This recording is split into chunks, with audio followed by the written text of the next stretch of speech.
Þá það 5. dagskrárliður starfsáætlun og stefnuræða nefnda 2018 frístundaráð. Undir þessu liði heimilt að taka oftar til máls en tvisvar sinnum ef bæjarfulltrúar óska þess. Eitthvað athugasemdir við það? Þá tekur til máls bæjarfulltrúi Silja Dögg Baldursdóttir.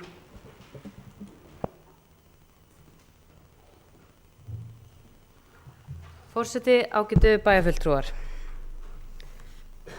Frístundaráð umfangsmikið ráð og því að mörgu að taka, en við skulum byrja á byrjuninni. Samkvæmt samþykkt verkefni ráðsins að fjalla jafnréttismál og önnur mannréttindamál, fjölskyldumál, tómstundamál, íþróttamál og forvarnamál í umboði bæjarstjórnar Akureyrar eftir því sem nánar segir í samþykkt sem gerð í samræmi við samþykkt stjórn og fundasköp Akureyrarkaupstaðar. Helstu verkefni ráðsins jafnréttismál í bæjarfélaginu, eftirlit með framkvæmd laga ávana- og fíkniefni, rekstur og starfsemi íþrótta-, félags- og tómstundamiðstöðva á vegum bæjarins og samskipti bæjarins við félög sem starfa á þessu sviði og njóta meðal annars styrkja frá frístundaráði, að stuðla að öflugu frístunda- og íþróttastarfi á Akureyri og hafa það samstarfi aðila sem starfa á því sviði, forgangsröðun og tillögur að staðarvali og uppbyggingu nýrra mannvirkja fyrir þá málaflokka sem heyra undir ráðið, stuðla að góðu upplýsingaflæði ásamt hlutaðeigandi aðilum frístundamál og þá heilsueflandi þjónustu sem stendur bæjarbúum til boða, eftirfylgni með stefnum sem heyra undir frístundaráð,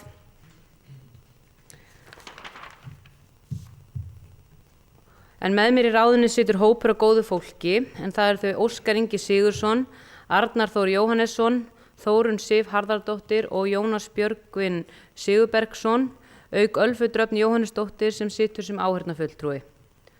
Og svo mun bætast við núna fljótlega áheyrnarfulltrúi frá ungmennaráði. Sviðsstjóri Kristín Reymarsson og deildarstjóri þau Alfa Aradóttir á forvarnar- og frístundadeild og Ellert Örn Erlingsson á íþróttadeild. Í starfsáætlun ráðsins fyrir árið 2017 fjölmörg verkefni og náðist að framkoma mörg þeirra og ég ætla að nefna hér nokkur dæmi. Frístundaávísun var hækkuð, endurnýjaður var snjótrúðari í Hlíðarfjalli, teknar voru í notkun 3 nýjar rennibrautir, nýr pottur í Sundlu Akureyrar, framkvæmdir þar munu svo klárast núna á vormánuðum, skrifstofa og félagsaðstaða á annarri hæð íþróttahallarinnar, þar nú IBA, SKÍ og ISÍ og Akureyri handboltafélaga með sínar skrifstofur, ný skólalyfta í Hlíðarfjalli, hún komin á svæðið og verður sett upp á þessu ári, bætt búningsaðstaða fyrir fatlaða í Sundlu Akureyrar, framkvæmdir við félagsaðstæðu Nökkva, framkvæmdir hófust á síðasta ári en fara svo fullt á þessu ári, endurbætur voru gerðar á fimleikagrifju í íþróttamiðstöð Giljaskóla, styrt voru forvarnaverkefni, dagatal, myndbönd og auki var við stöðugildi í félagsmiðstöðunum til að leggja enn meiri áherslu á forvarnaþáttinn í starfi við börnum og ungmennum launaúttekt og launagreining í skoðun eða við að fara í það. Nýr samningur var gerður við IBA, unnið var að gerð nýrri íþróttastefnu og var hún samþykkt í bæjarstjórn þann 7. febrúar síðastliðinn. Ungmennaráð og öldungaráð. Í dag starfandi ungmennaráð og þar sitja gríðarlega flottir einstaklingar eins og áður hefur komið fram í dag og ráðinu til sóma. Og við ræddum það áðan að það búið að samþykkja það að ungmennaráð fái að tilnefna áheyrnarfulltrúa sem mun sitja á fundi frístundaráðs og fræðsluráðs og þetta tel ég vera mjög jákvætt og í anda barnasáttmálans. Samstarf við félag eldri borgara hefur gengið mjög vel og í lok árs var skrifað undir nýjan 3 ára samning við félagi. Samningurinn miðar að því að tryggja eldri borgurum á Akureyri aðgang og eins góðu félags- og tómstundastarfi og kostur Markmiðið að tryggja og viðhalda andlegri, félagslegri og líkamlegri færni þeirra til að njóta efri áranna eftir vilja og getu hvers og eins. EBAG mun koma að skipulagningu tómstundastarfseminnar með Akureyrarbæ í þeim tilgangi að efla starfsemi eftir þörfum og virkja áhuga og frumkvæði eldri borgara til ánægjulegri samvinnu í félagsmiðstöðunum. Öldungaráð er einnig starfandi en við mættum virkja það ennþá betur. Ungmennahúsið á Akureyri heldur utan mál 16 ára eldri. Það er unnið að fjölbreyttu menningarstarfi ásamt því að veita fjölbreyttan félagslegan stuðning. Á síðasta ári var lögð áhersla á að bæta þjónustu við 16 til 18 ára ungmenni sem þurfa á þjónustu að halda og taka skref í áttina að samfelldri þjónustu við börn. Í dag erum við að gera marga spennandi hluti fyrir þennan aldurshóp, bæði í samstarfi stofnanir innan kerfis sem og ríkisstofnanir.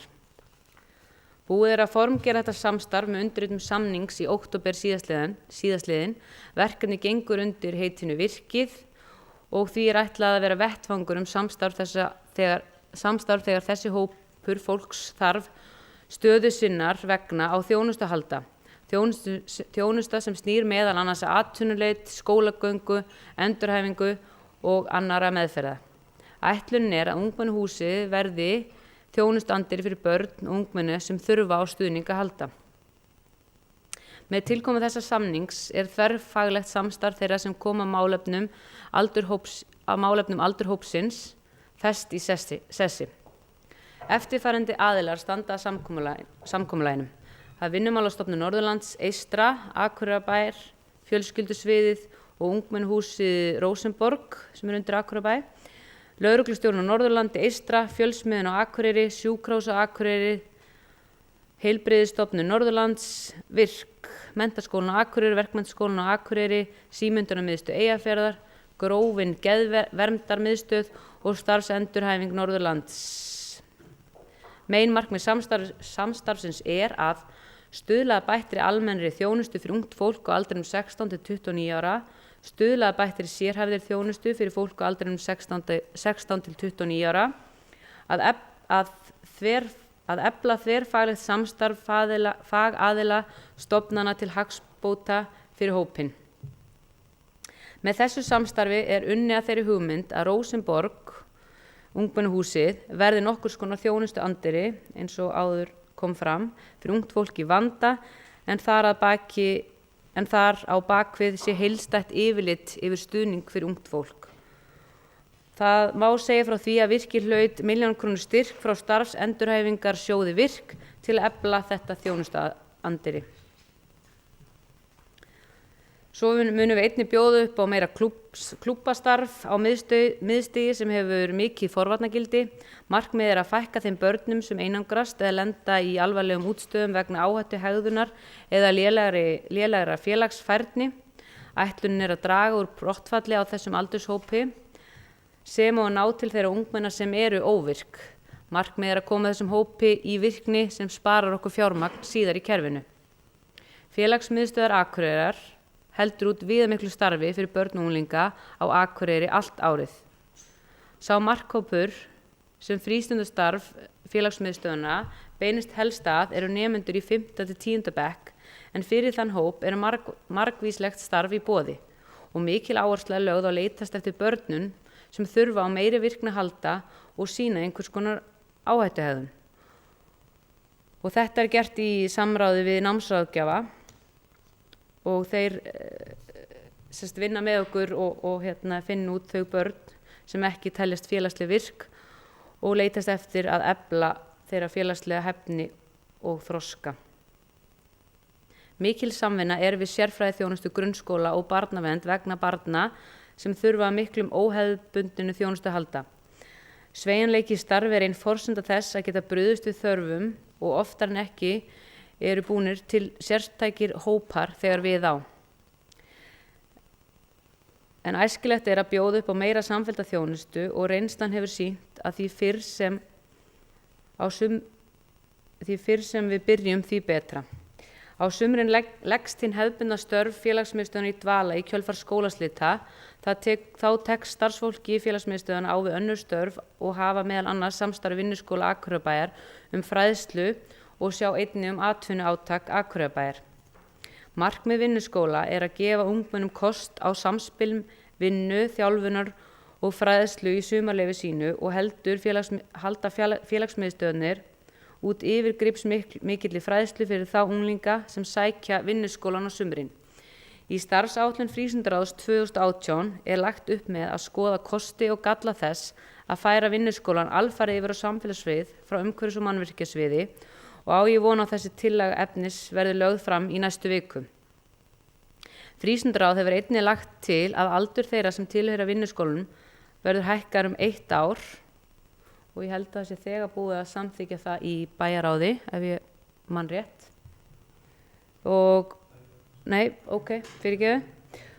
Það í vikunni og því verði atvinnuátak fyrir 18 til 25 ára. Með þessu verið að taka mið af þeirri vinnu sem í gangi við innleiðingu barnasáttmálans og að 17 ára börn fá jafn mikinn tíma í vinnu og þau sem yngri eru. Á punktinum fjölbreytt starf í gangi yfir vetrarmánuðinn.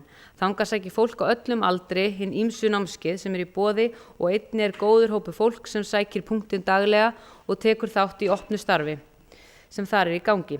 Á punktinum fjölmörg námskeið í boði fyrir börn á miðstigi og hafa þau notið mikilla vinsælda. Öllu þessu starfi sem hér hefur verið minnst á verður haldið áfram á þessu ári og mikilvægt að við sem stýrum bæjarfélaginu sýnum þessum starfi bæði skilning og stuðning. Vinna við nýja forvarnastefnu nú í gangi og stefnt að þeirri vinnu verður lokið fyrir sumarið. Vinna verður unnið í samstarfi við stýrihópinn heilsueflandi samfélag. Síðastliðið haust var haldið sameiginlegur fundur Frístundaráðs og Velferðarráðs með fulltrúum lögreglu þar sem farið var yfir verksvið þeirra 3 sviða sem vinna að forvarnamálum. Það mikilvægt að við séum vel upplýst stöðu mála og göngum í takti í öllu forvarnastarfi. Með því móti næst besti árangur. Í starfsáætlun Frístundaráðs 2018 nokkur áherslumál tengt forvarnamálum og má þar meðal annars nefna að auka þarf samstarf, samtal forvarnastarf framhaldsskóla, auka þarf enn frekar við sérhæft klúbbastarf og að við vinnum með ungmennum á vettvangi. Einnig verður unnið ný velferðaráætlun forvarna fyrir árið 2018 og 2020. Bæjarfulltrúi Dagbjörn, getur náði vatn fyrir mig? Ég vil nota tækifæri og þakka öllu starfsfólki sem kemur að þessu frábæru starfi fyrir þeirra vinnu. Það mikill metnaður lagður í þetta starf og fyrir það ber að þakka. Vinna við innleiðingu barnasáttmálans enn í fullum gangi, en skrefin í átt að því, takk kærlega, að við verðum barnvænt sveitarfélag 8 alls. Nú við að vinna í skrefum 2 sem kortlægning á réttindum og velferð barna á Akureyri sem mun svo liggja til grundvallar aðgerðaráætlun sveitarfélaginu innleiðingu barnasáttmálans. Vinnu við skref 3 sem fræðsla í vinnslu og einnig verið að vinna að skrefi 4 sem aðgerðaráætlun. Síðasta haust var gengið frá ráðningu verkefnastjóra í hlutastarf til að leggja meiri kraft í verkefni. Í desember var haldið stórþing ungmenna í Hofi en þingi var ætlað unglingum á unglingarstigi, grunnskóla og yngstu 2 árgöngum framhaldsskóla. Viðfangsefni þingsins var tvíþætt, annars vegar fræðsla og hins vegar var farið í vinnuhópa þar sem rædd var staða ungmenna á sveitarfélaginu og dregin upp mynd af því sem betur má fara, en einnig hvað vel gert. Ætlun að aðgerðaáætlunin sem byggir á niðurstöðu þingsins, vinnuhópnum barna og rýnihóp barna ásamt rannsóknum, skólapúls, barnavernd og fleira verði skilað í lok apríl.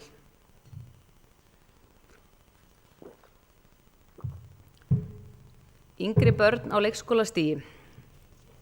Yngsta stigi og miðstigi grunnskóla unnu svo verkefni sem tengjast barnvænu samfélagi í skólunum sínum og niðurstöðun úr allri þessari vinnu verður svo kynntar nú á vormánuðum. Í samningi milli meirihlutans var samþykkt að innleiða kynjaða fjárhagsáætlanagerð. Það hefur við gert að hluta en þá innleiðingu þarf að klára og þurfum við sífellt að minna stjórnendur okkar á að hafa kynjaglerun uppi við gerð fjárhagsáætlanagerðar. Einnig held ég að við þurfum að gera betur í því að útvega þeim fleiri verkfæri sem aðstoða þá við að kyngreina þær tölur sem verið að vinna með að hverju sinni. Eitt af því sem við lögðum til og var samþykkt í jafnréttisáætlun var að koma svokölluðum þróunarleiðtogum. Þeir hafa það hlutverk að vera málsvari kynjasamþættingar og í kynjari fjárhagsáætlanagerð og hefur gengið allt of hægt að virkja það inn. Og það má kannski að hluta til vegna breytingar í kerfinu, stjórnsýslubreytingar og annað sem hafa hægt á ferlinu sem miður. En í starfsáætluninu okkar Frístundaráðs 2018 komað þessu verki og á þessu ári verður meðal annars farið í að fá jafnlaunavottun. MeToo-umræðan hefur verið í umfjöllun í Frístundaráði og á fundi sínum þann 1. febrúar síðastliðinn var samþykkt sérstök bókun þar sem ráðið hvetur ISÍ og IBA til að vinna hratt og örugglega að útfærslum á aðgerðum sem meðal annars miða að því að auka fræðslu á meðal þjálfara og forystumanna íþróttahreyfingarinnar. Lýsti Frístundaráð því yfir að það væri tilbúið að koma að þeirri fræðslu. Í lok þessa árs renna út samningar við nokkur íþróttafélag og samþykkti Frístundaráð að það áskilur sér einnig rétt í viðkomandi viðræðum að skilyrða fjárveitinga til þeirra gegn því að félögin setji sér siðareglur, viðbragðsáætlunum og komi á markvissri fræðslu ofbeldi, kynferðislegt áreitni og kynferðisofbeldi. Einnig hvatti Frístundaráð IBA til að koma á fót óháðu fagráði sem taki á móti ábendingum og kvörtunum iðkenda. Á síðustu viku hefur Frístundaráð verið með í skoðun að láta gera jafnréttisúttekt á starfi íþróttar- og tómstundafélaga og fyrirhugað að það verið gert í samstarfi við RHA. Markmið með þessari úttekt að meta jafnrétti kynjanna í starfi félagana með áherslu á iðkun barna og ungmenna. Það má svo loks segja frá því að Frístundaráð hefur samþykkt að veita einni stofnun bæjarins og einum einstaklings jafnréttisviðurkenningu Akureyrarbæjar og verða þær viðurkenningar afhentar nú við fyrsta hentuga tækifæri. Á síðasta ári var farið í stefnumótunarvinnu í íþróttamálum og skilaði það sér nýrri stefnu Akureyrarbæjar og IBA í íþróttamálum til ársins 2022 sem samþykkt var í bæjarstjórn á þriðjudaginn 7. febrúar. Stefnan byggir á framtíðarsýn í íþróttamálum Akureyringa þar sem áhersla er lögð á almenningsíþrótti, lýðheilsumál, samvinnu íþróttafélaga, íþróttaaðstöðu, afreksstarf, samspil íþrótta og skóla og íþróttir og ferðaþjónusta.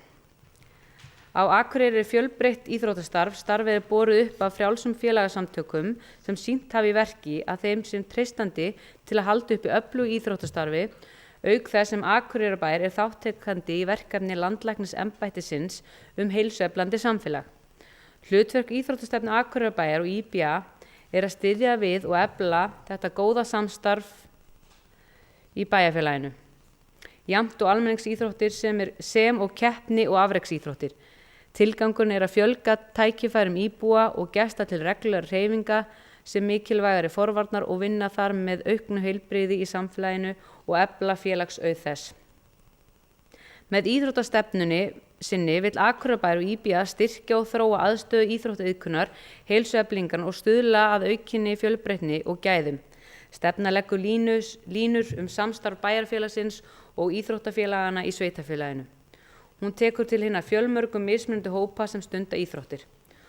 Hún á að höfða jafnt til allar íbúa óháð aldri, stétt og stöðu, uppruna, kyni, fötlun. Íþróttastefna á að vera leiðarljós og aflvaki fyrir bæjaryfirvöld, forystumenn íþróttahreyfingarinnar og aðra íbúa til framfara og góðra verks á sviði íþróttamála og lýðheilsu. Á grundvelli hennar munu Frístundaráð og stjórn IBA byggja aðgerðaáætlanir sínar til lengri og skemmri tíma. Akureyrarbær með rekstrarsamning vegna mannvirkja við stærstu íþróttafélög í bænum, auk þess sem stuðningur við nánast öll önnur félög í gegnum samning við IBA. Í nóvember síðasta ári var skrifað undir nýjan samning við IBA sem tekur á samskiptamálum, styrkveitingum, rekstrarlegum þáttum, framkvæmdamálum auk annarra sameiginlegra hagsmunamála. Markmið samningsins að efla íþróttastarf á Akureyri og tryggja að það verði blómlegt og kraftmikið öllum bæjarbúum til heilla. Í þessu felst að skapa sem bestar aðstæður til að reka starfsemi sem tryggir bæjarbúum öflugt íþróttastarf, einkum í barna- og unglingastarfi. Með samningnum fær IBA aukið rekstrarfé til að efla starf sitt og meðal annars gert ráð fyrir framkvæmdastjóra í fullu starfi. Aðildarfélög IBA sem eru 23 skulu nú sem aldrei fyrr beina öllum erindum sínum til IBA sem vinnur málið áfram og vísar ef þurfa þykir til frístundaráðs. IBA ber að fylgja því eftir að aðildarfélögin innan sinni faglegu starfi í hvívetna í samræmi við íþróttanámskrá IBA, barna- og unglingastefnu ISÍ og íþróttastefnu Akureyrarbæjar og IBA.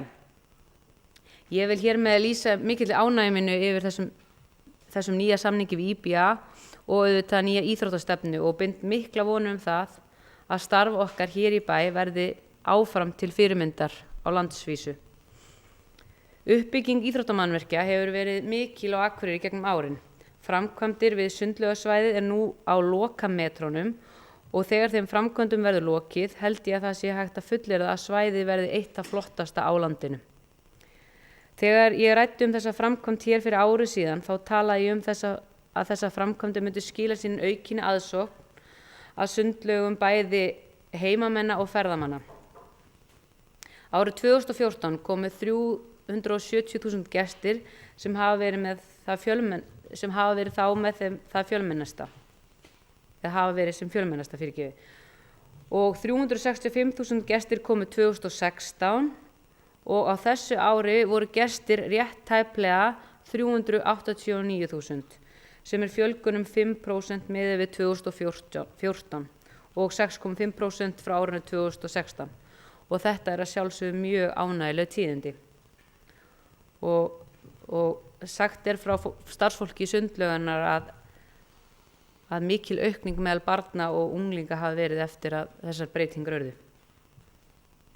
Uppbygging á aðstöðu Nökkva félags siglingamanna í gangi og ný stólalyfta verður sett upp í Hlíðarfjalli fyrir næsta vetur.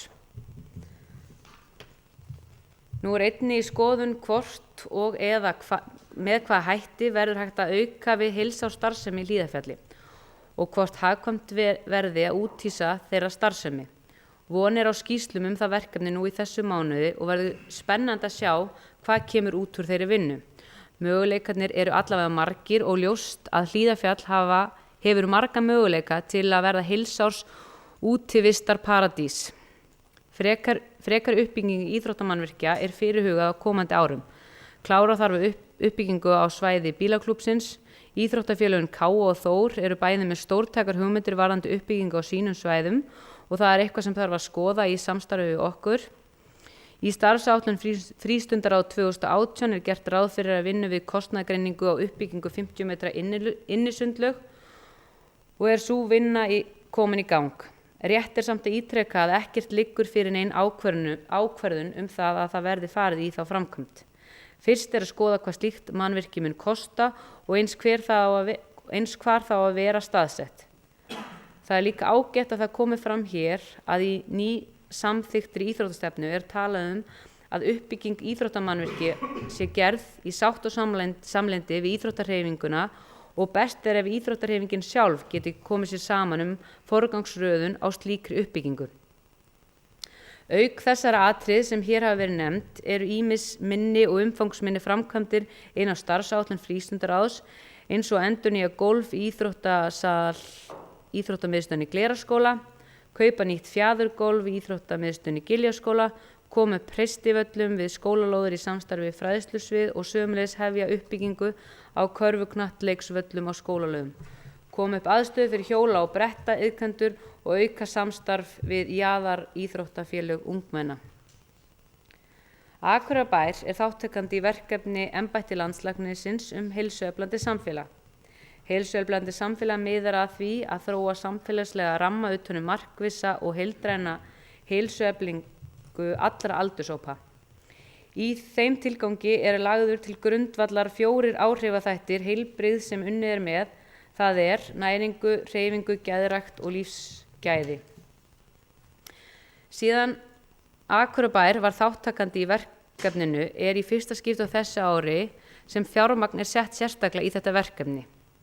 Frístundaráð hefur samþykkt að stofna starfshóp til þess að vinna verkefninu frekari framgang og mun sú vinna fara af stað í þessum mánuði. Frístundaráð og starfshópurinn mun halda utan vinnu við þetta verkefni og móta frekari línur í áframhaldandi vinnu við það að efla samfélagið á Akureyri út frá heilsu sjónarmiðum. Til gamans má segja frá því að nú í 3 ár sem lið í þessu verkefni hefur Akureyrarbær boðið grunn- og framhaldsskólanemendum frítt í sund og fjallið 1 dag þegar vetrarfrí eru í skólanum. Hér búið að stikla á stóru starfsemi frístundaráð. Í starfsáætlun ráðsins eru fjölmörg verkefni og ekki hafa þau öll fengið umfjöllun hér ofan, en þó vert að segja frá nokkurum þeirra hér. Gert ráð fyrir ráðningu starfsmann fyrir samfélagssvið sem sinnir meðal annars verkefnum þvert á deildir. Búið að ganga frá þeirri ráðningu og mun sá starfsmaður hefja störf núna 15. mars næstkomandi. Samþykkt var að hækka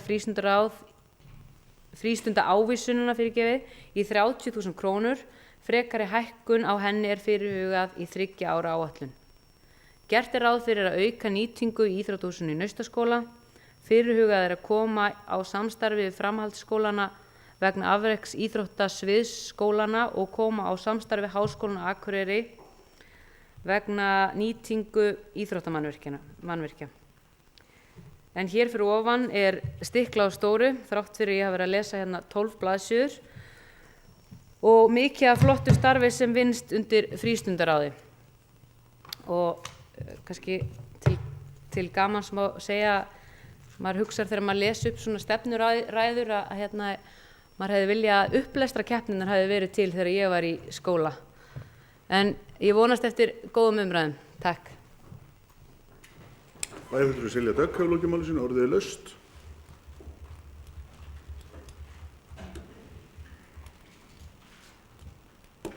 Bæjarfulltrúi Gunnar Gíslason hefur beðið orðið.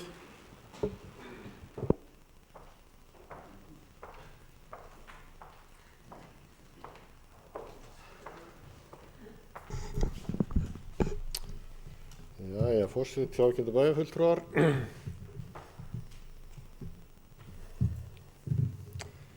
Ég vil að byrja að þakka bæjarfulltrúa Silju fyrir hennar framsögu. Hún sagði mér að það væri rosalega stutt, en þetta var heldur lengra. En það mjög margt jákvætt sem að hér tilgreint og hefur nú held ég verið samstaða innan bæjarstjórnar flesta því sem hér rætt. Það náttúrulega hefur verið komið hún kom hér inn á ýmsa þætti sem ég ætla svona aðeins að tæpa á. Fyrsta lagi þá náttúrulega ný stólalyfta í Hlíðarfjalli. Það hefur nú mátt svona kannski tilgreina það að hún að koma þarna fyrir framtak Vína Hlíðarfjalls og þeir taka þátt í þeim kostnaði á móti bænum og algjörlega þeirra forræði að setja henni sjálfu sér upp og bara hið besta mál. Nú, aðeins varðandi ungmennaráð og öldungaráð, mér langar til að flétta inn í þá umræðu vinnuna við barnasáttmála. Nú fórum við í það verkefni, Akureyrarbær, við erum fyrst sveitarfélaga, að skilgreina og vinna því að gera Akureyri því sem kallaði barnvænt samfélag. Þetta heilmikil vinna, krefst þess að afla gagna, ræða við ungmenni og börn og velta því svona fyrir sér hvernig við gerum þetta þannig að best sé. Og það ekki nóg að bara búa til eitthvað fyrirkomulag, við verðum líka að geta fylgt því eftir og tryggt það að það sé verið að hafa samráð við börn og börn fái að segja skoðun sína og börn fái að njóta réttarsins. Og það bara heilmikið mál. Nú ætla ég ekki að segja að þetta sé vandamál á Íslandi, en mér fannst koma dálítið skýrt fram og kom mér reynda dálítið óvart að til dæmis í umræðum á ungmennaþinginu sem að var farið í á vegum þessa verkefnis voru heilmiklar umræður til dæmis það hvort að ungmenni teldu sig hafa einhver áhrif á nám sitt eða lífi í skólum, og það kom skýrt fram þar að almennt fannst ungmennum þeir ekki hafa mikil áhrif í grunnskóla en heldur meiri í framhaldsskóla. Og þetta náttúrulega eitthvað sem að við verðum til dæmis að velta bara fyrir okkur hvernig við ætlum að breyta, því að það kemur alveg skýrt fram í barnasáttmálanum að börn eiga að hafa og unglingar að hafa áhrif á líf sitt og svona umhverfi og geta haft áhrif. En vinnan í sjálfu sér við þetta hefur gengið mjög hægt, en núna komin á þokkalegt skrið og sennilega voru það mistök af okkar hálfu að setja ekki bara strax verkefnistjóra í verkefni til þess að koma í hraðar fram. Og það bara eitthvað sem við þurfum kannski að læra af þegar við erum að fara í svona verkefni og ætlum að keyra þau í gegn á ákveðnu tíma, að það bara verður að það gerist ekki öðruvísi en einhver hafi það bara hlutverk að sinna því. En þessi vinna í ungmennaráðinu og með ungmennaráðinu og fulltrúum þeirra í barnasáttmálanum hefur bara verið alveg þrælskemmtileg, og þetta eru góðar og gagnlegar umræður sem eiga sér stað þarna, og við vorum nú einmitt að samþykkja semst áheyrnarfulltrúa í frístundaráð og fræðsluráð sem í raun og veru að spretta upp úr þessu að hluta til.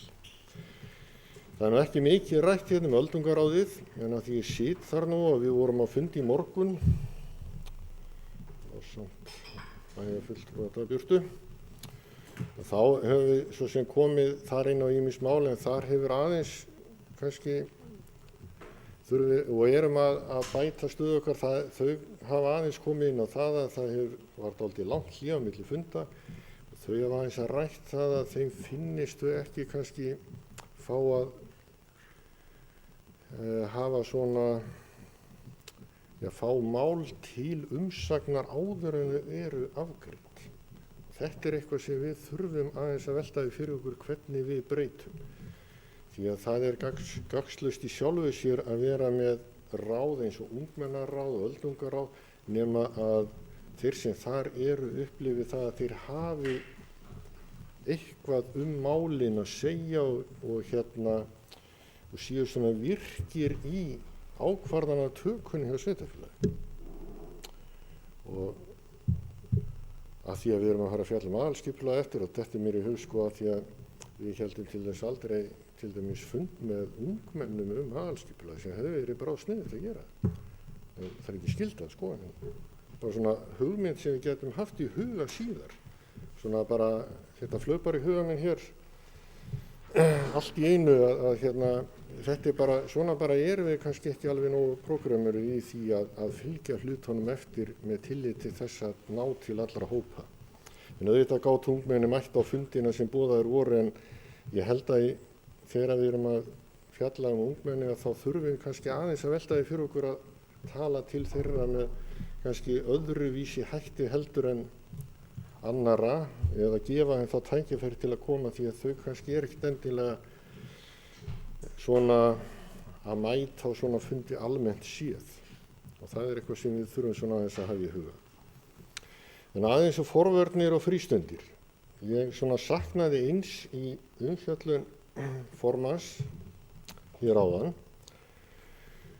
Það var kannski það að við fengjum vitneskju það að því að við bættum við 1,5 stöðugildi inn í þennan málaflokk síðustu áramót, ef ég man rétt, þar síðustu áramótin 2016-17, og það hefði verið gaman að svona fá upplýsingar það hverju það hefur breytt í þessu starfi að fá þessa 2 starfsmenn inn í 75% stöðugildi hvor, nema menn hafi farið einhver aðra leið.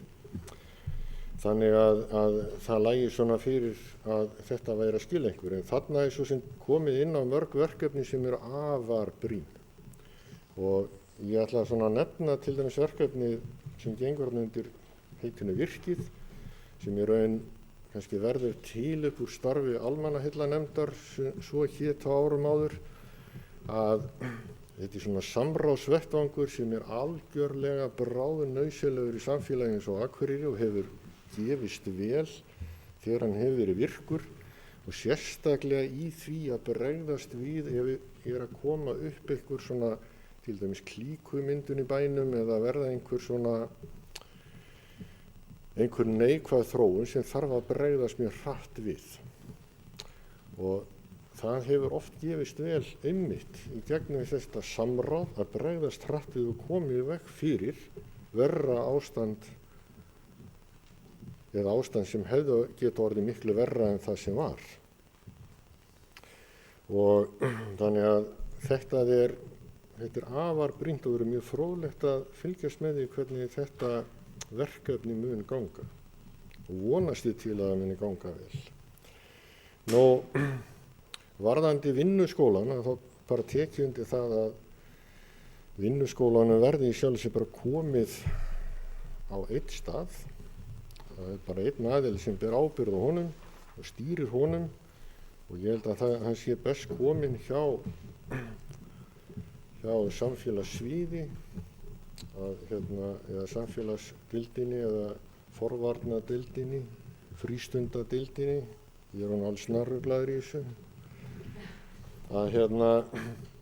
Ég held að sé langbest komið þar sem er verið að vinna markvisst með það að tengja þetta bæði svona félagsstarfi og svona bara almennri bara félagshæfni vinnu með krakka plús það að umhverfis eða framkvæmdadeildin hafi þá svigrúm til þess að kalla eftir eða bjóða þessum hópi bara vinnu sem síðan er bara skipulögð þarna út frá Rosenborg. Nú, aðeins varðandi sameiginlega fund frístundaráðs og velferðaráðs með fulltrúum lögreglu, þá velti ég fyrir mér af hverju fræðslusvið var ekki með í þeirri vinnu, því að það var nú þannig hér áður að þessi þrjú svið voru saman í þessi samráði með lögreglunni.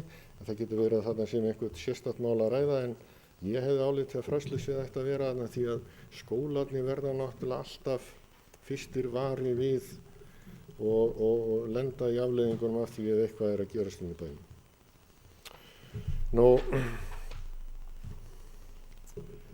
varðandi jafnréttismálin, þá ætla ég svona aðeins að nefna það bara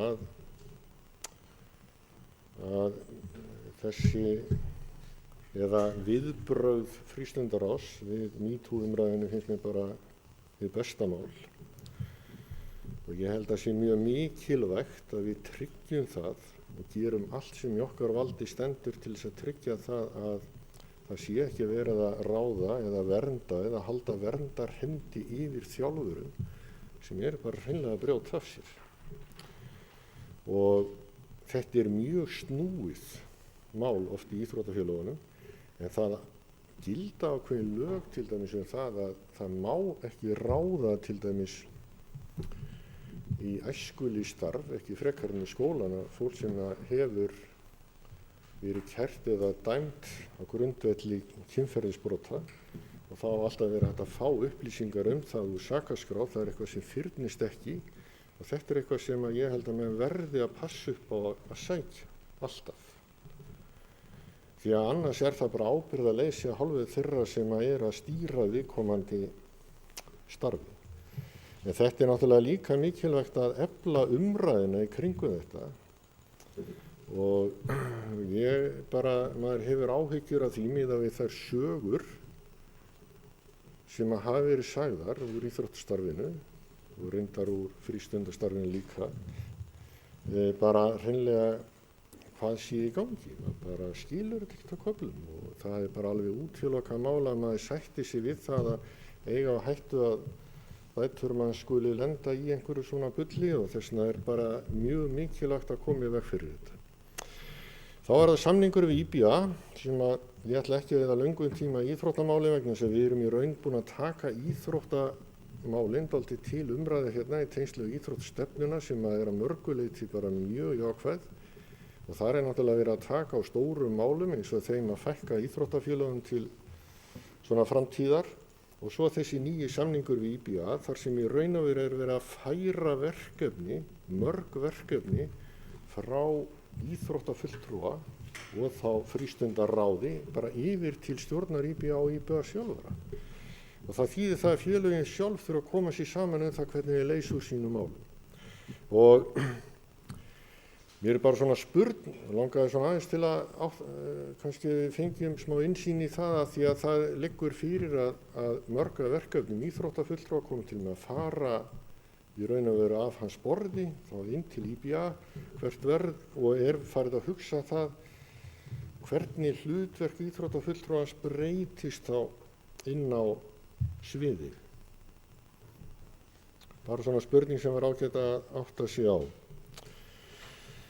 Svo eru það náttúrulega þessi verkefni sem bíða okkar sem eru þessi stóru og miklu uppbyggingaverkefni en eins og fram hefur komið að þá hugsunin svo að íþróttastefnuna, félögin sjálf og IBA vinni ákveðna forgangsröðun og það verður bara mjög fróðlegt að sjá hvernig það mun þróast.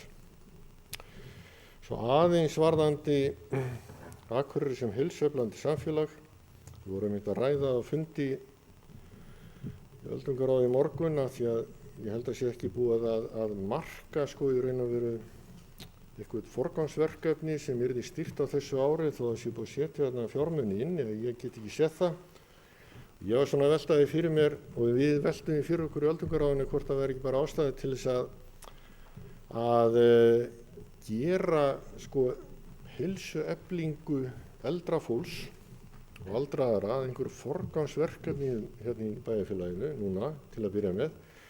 Ekki síst vegna þess að það hefur sýnt sig að það að fólk sem styrki sig, bæði vöðva og annað, með ákveðnum æfingum, það eykur líkur á því að fólk geti verið sjálfbjarga lengur heima. Og við erum bara að horfa á gríðarlega fjölgun aldraðar í þessu samfélagi.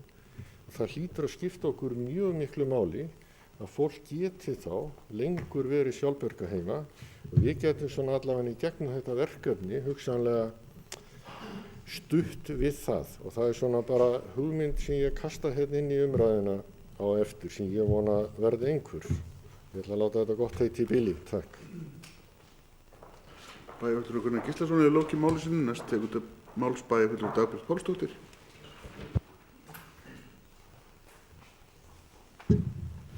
Forseti, ágætu bæjarfulltrúar. Mig langar náttúrulega að byrja á því að þakka bæjarfulltrúa Silju Dögg kærlega fyrir mjög góða yfirferð á stefnuræðu frístundaráðs. Og mig langar að byrja á því að lýsa yfir ánægju minni með að ungmennaráð sé komið fulltrúa inn í frístunda- og fræðsluráði.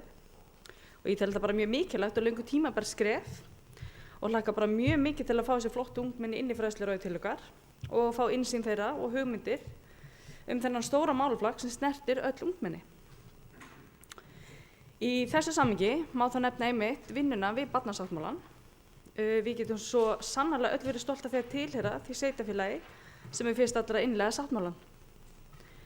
Eins og kom fram í ræðu bæjarfulltrúa Silju, þá var haldið stórþing í desember á síðasta ári og fékk ég þann heiður ásamt bæjarfulltrúa Gunnari Gíslasyni að taka þátt í og var virkilega dásamlegt að sjá hversu öflug ungmenni við eigum hér í bæ og láta sér allt varða, hvort sem er að ræða málefni ungmenna eða hreinlega bæjarfélagsins í heild. Ég tel að innleiðing barnasáttmálans muni gera okkur enn sterkari þegar kemur að því að hlusta á rödd ungmennana og efla okkur í að gera enn betur og setja barnið ávallt í forgang. Hvað er barninu fyrir bestu? Í framhaldi af því má ég til með að lýsa yfir ánægju minni með hækkun frístundaávísananna og mikilvægt þeirri að jafna aðstöðu barna til íþrótta og tómstundaiðkunar. Líkt ungmennaráði starfandi er einnig starfandi öldungaráð. Þar sem reyndar undirrituð er formaður í. Ekki svo sem sökum aldurs en samt mjög krefjandi og skemmtilegt verk og ekkert síður mikilvægt. Líkt og bæjarfulltrúi Gunnar Gíslason kom aðeins inn á öldungaráð áðan að þá hafa verið haldnir nokkrir fundir en öldungaráð er yngra ráð en ungmennaráð. En ég tel ekkert síður nauðsynlegt að hafa það einnig mjög virt þar sem að sá aldurshópur stækkar mjög ört og hann er mjög virkur og við megum ekki gleyma því. Sá hópur mun á næstu árum verða stærri og stærri og þetta hópi sem mikilvægt að við hlúum áfram vel að. Við erum að gera vel en við getum alltaf gert betur. Tel ég einnig nauðsynlegt að ráðin séu duglegri eins og bæjarfulltrúi Gunnar kom inn á að senda inn til öldungaráðs erindi eða mál til umsagnar þegar málin tengjast málefnum sem snúa að eða tengjast þeim hóp.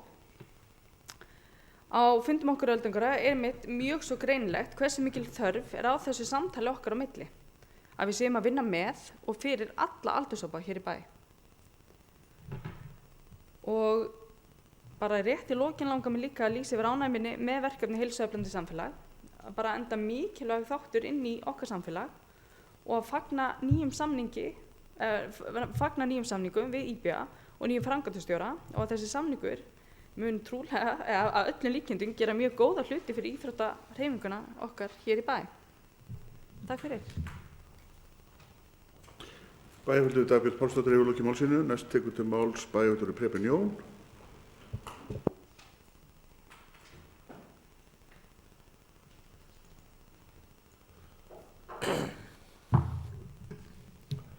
Forseti, bæjarfulltrúar, ég þakka bæjarfulltrúa og formanni frístundaráðs fyrir ágætis yfirferð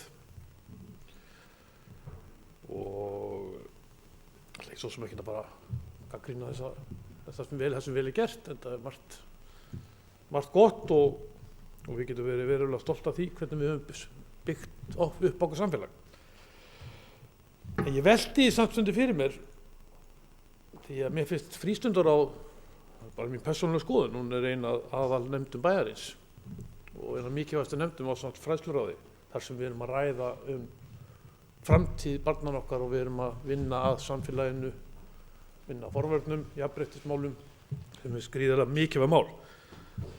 Og við erum alltaf svona að tala að vera stolt af þessu við gerum. Þegar að kemur að frístundaráði og fræðsluráði líka, þá finnst mér stundum okkur vanti kraftin til að stíga skrefi lengra. Við ættum að byggja upp Akureyri þannig að foreldrar annars staðar á landinu þau fá samviskubit yfir að búa ekki á Akureyri. Þannig samfélag eigum við að búa til. Þannig samfélag getum við búið til. Við erum bara ákvað að gera það. Nú, mér finnst það gott skref og ég fagnaði því líka, kom nú ekki upp undir fyrir áðan þegar við verðum að ræða ungmennaráð, mér finnst það mjög gott skref. Og að því að þetta ráð fer með jafnréttismál, þá hef ég svona velti fyrir mér oft og þeirra skoðunar sem kemur kannski ljós á eftir það, og velti fyrir mér, jafnrétti? Ísland, við komið með fullt jafnrétti á, þá við tala til kosninga? Hafa allir jafnan aðgang og til að búa til samfélag sitt?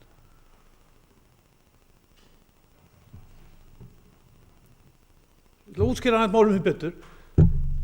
6 manna fjölskylda, foreldrar með 4 börn, eru rauninu bara með 2 atkvæði á meðan hugsanlega við eldra fólki sem börninu farin að heiman, við erum líka með 2 atkvæði. En þau eru með 6 einstaklinga. Þau eru rauninu sem þurfa að taka ákvörðun samfélag, hvernig þau ætla að búa í samfélaginu. Þetta er flókið kannski fyrir marga, en samt ekki.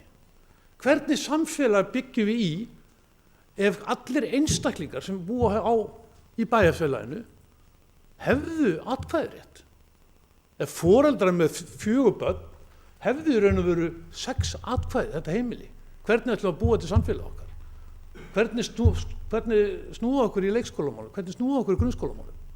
Ég er nokkuð viss það, við varum öðruvísi samfélagi.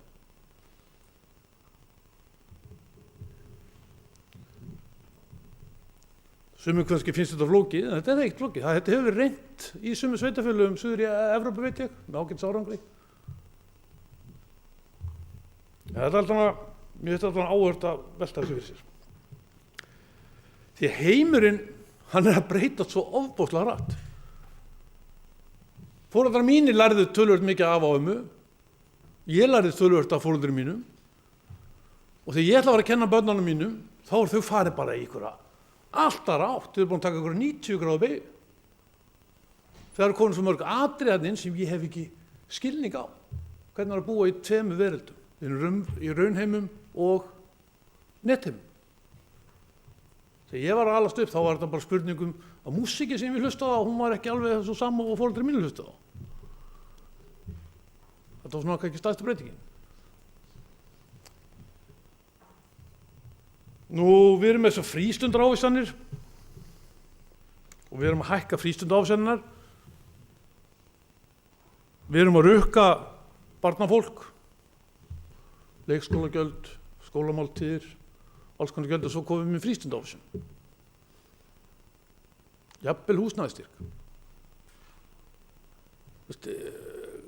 Hugsanlega er þetta bara lækka leikskólagjöld, lækka þessa frístundaskólana og ný samþættingu þarna og sleppa þessum ávísun. Við erum búið svolítið tvöfalt kerfi.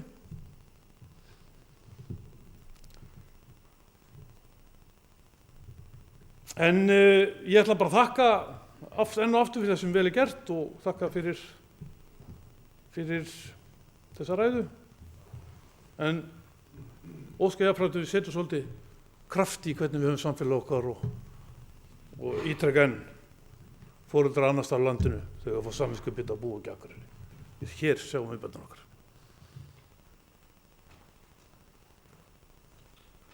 Bæjarfulltrúi Preben Jón hefur lokið máli sínu. Næst tekur til máls bæjarfulltrúi Sóley Björk.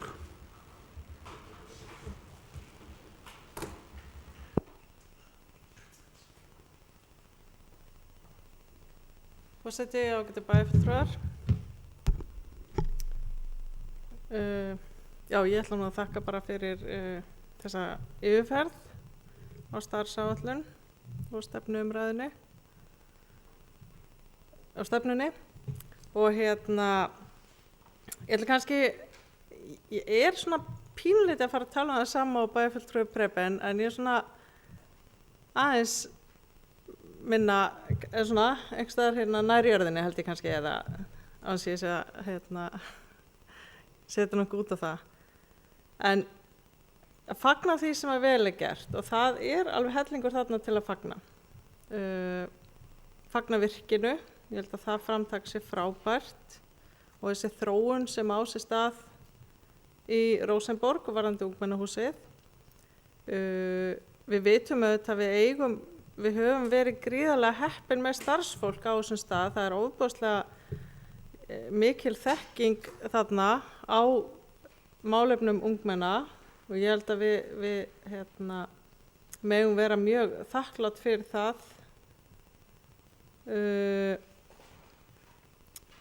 Með íþróttastefnuna og þau mál þá held ég að bara segja að það finnst mér líka bara mjög vel gert. Ég er mjög ánægð með þá stefnu sem þar hefur verið mótuð og ýmislegt sem vel hefur verið gert og að því að bæjarfulltrúi Silja Dögg talaði um að við getum hugsanlega þegar að sundlaugin okkar verið fullbúin flottustu sundlaug landsins að þá held ég að sé margt sem við eigum svona flottast á landinu. Ég held til dæmis að við getum næstu í sagt já, á þess að ég sé fullar og mikið að við eigum kannski flottustu íþróttaaðstöðu bara landsins miðað við stærð á bæ og jafnvel þó víða verið leitað.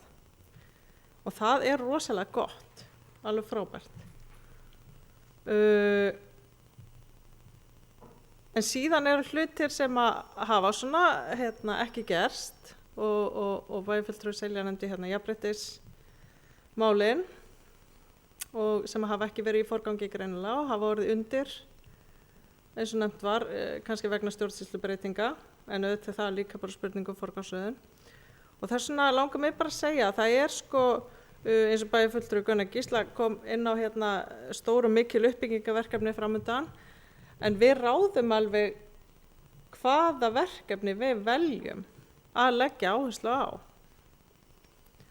Og persónulega myndi ég gjarnan vilja sjá mjög mikla áherslu og bara hreinlega liti á það sem mikið uppbyggingaverkefni.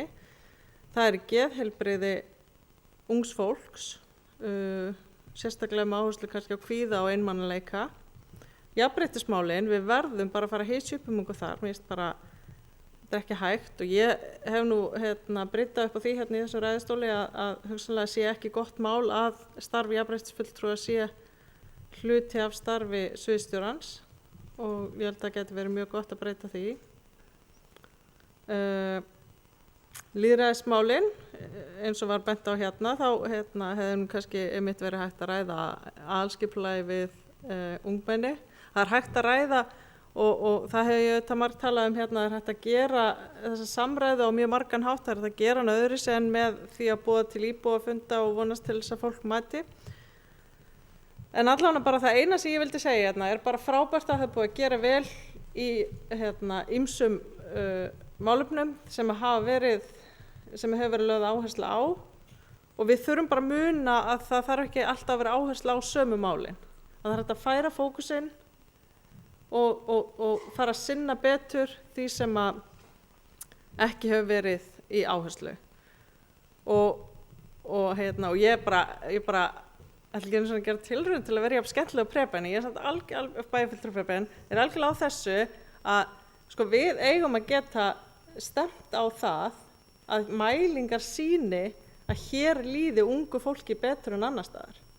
Það er ekkert sem segir að það þurfi að vera eins allstaðar. Við getum ákveðið að breyta þessu, við getum ákveðið að virkilega setja kraftan okkar í það, að breyta til dæmis því. Takk fyrir.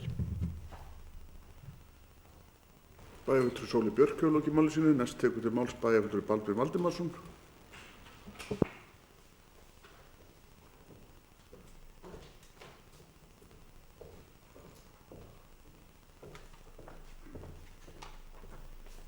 Forseti, ágætu bæjarfulltrúar. Eins og aðrir þá vil ég þakka bæjarfulltrúa Silju Dögg fyrir greinargóða skýrslu. Það eru nokkur atriði sem að mér finnst sérstaklega ánægjuleg að heyra á og það er eins og til dæmis innleiðing barnasáttmálans, sérstakt ánægjuefni.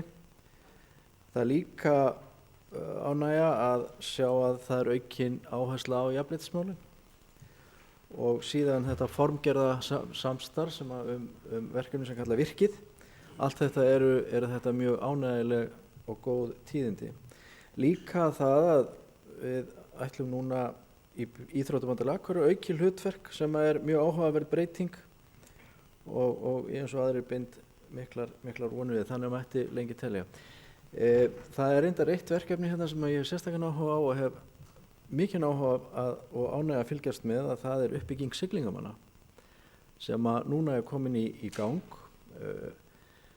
Fyrir 50 árum síðan, hugsaðu ykkur, þá voru í raun og veru bestu aðstæður hér fyrir þessar íþróttagreinar hér á Akureyri. Það var áður en Drottningabrautin kom, það var svokölluð Höfnersbryggja, hún var óskert, það var gömul og falleg trébryggja sem var til hérna inn í bæ á sama stað og aðstæða nökkva núna. Og þar var merkilegt hús sem var kallað Skýlið og það var gamalt flugskýli fyrir sjóflugvélar. Þetta var aðstæða siglingamanna þá. Þarna gátu þeir sett sína báta beint fram í sjó, höfðu góða bryggju og góða aðstæðu. Síðan kom Drottningabrautin og þetta breyttist allt saman. Og þetta er búið að vera núna í 50 ára eiginlega svona svolítið vandræða mál. En smá saman hefur nú verið að bæta við húsum og bæta aðstöðu á þessu svæði. Því að staðreyndin er svo að þannig að á Íslandi eru bestu aðstæður frá náttúrunnar hendi til þess að stunda siglingaríþróttina. Og árangur akureyriskra ungmenna í keppnum, bæði innanlands og erlendis, eru eftirtektarverðar. Það er svona, finnst mér mjög gaman og ánægjulegt að sjá að þarna er þessi uppbygging farin af stað. Það hafa verið umræður það hvort að ætti að tvískipta eða áfangaskipta þessari framkvæmd. Ég er á þeirri skoðun að þegar við byrjum að klára þetta, báða þessa áfanga sem er gert ráð fyrir, bæði geymslu og félagsaðstöðu. Þannig að ég hlakka mikið til að sjá þetta gerast. Og svo vil ég þakka þeim starfsmönnum Akureyrarbæjar sem hafa komið að málaflokknum fyrir þeirra framlag. Takk. Bæjarfulltrúi Baldvin Valdimarsson hefur lokið máli sínu. Ég ætla að biðja varaforseta Sigríði Huld að taka við stjórnfundarins og gefa mér orðið.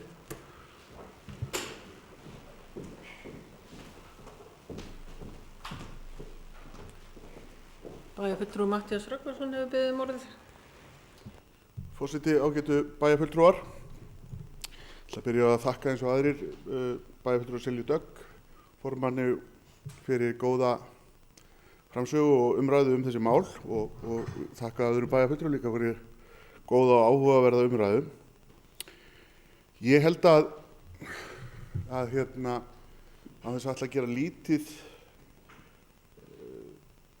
það er ótrúlega margt gott hérna. Ég hef svo sem sagt það áður hérna í ræðustól og við erum nú flest sammála um það að hlutirnir eru í ótrúlega góðu lagi, flestir hlutir sem snúa, en við getum alltaf gert betur. En ég held að við getum sannarlega verið stolt af því hvernig við stöndum að þessum málum sem að heyra undir frístundaráð, þó svo að megi gera betur og ég held að sé ekkert sveitarfélag að svipar ekki stærðargráðu sem setur jafn mikið af fjármunum inn í íþróttir og tómstundir eins og Akureyri. Ég er nokkuð viss um það ef hér væri mikið af flottum störfum, þá myndu fleiri flytja hingað og fólk myndi átta sig á því að það er fá samfélag á Íslandi, þó víða væri leita, sem bjóð upp á jafn mikið á Akureyri. Við erum og eigum að vera alveg rosalega stolt af þessu. Og ég hugsa að þessu kannski ekkit ótrúlega margir foreldrar fá samviskubit yfir að búa ekki hérna, en þau hugsa örugglega til þess að því Akureyri og þetta svæði hér er ótrúlega gott svæði til þess að ala upp börn, til þess að bara búa og hlúa að fjölskyldu og vegalengdir stuttar. Við erum með flott og öflugt skíðasvæði, við erum miðstöð vetraríþrótta, við erum með nánast allt til alls hérna. Við erum með góða framhaldsskóla, góðan háskóla og við erum með alveg ótrúlega flott samfélag. Þess vegna held ég að það sem að snýra þessum innviðum okkar, þá eigum við að vera stolt af því og ég held að við séum það og við megum líka bara vera það. Þetta er alveg ótrúlega flott samfélag og það sem er kannski svona eitt af því sem kannski vantar upp á er bara að kynna það betur. Og fólk átti sá því bæði við sjálf og bæjarbúar og aðrir hversu ótrúlega flott samfélag þetta er. Og án þess að ég er ekki að halda það fram sig allt sé hér fullkomið, en við erum bara ótrúlega vel búin í nánast öllu. Við megum sjálfsögðu gera betur í mörgum þáttum og þar á meðal vinna betur á forvörnum, jafnréttismálum, en við megum bara vera stolt af því sem við erum að gera hér. Takk fyrir. Bæjarfulltrúi Matthías Rögnvaldsson hefur lokið máli sínu og biður forseta að taka við stjórn fundarins.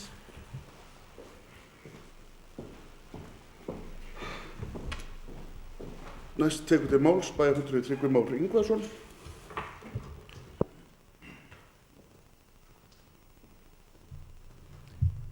Forseti, ágætu bæjarfulltrúar. Mig langar í byrjun að þakka góða kynningu frá bæjarfulltrúa Silju Dögg.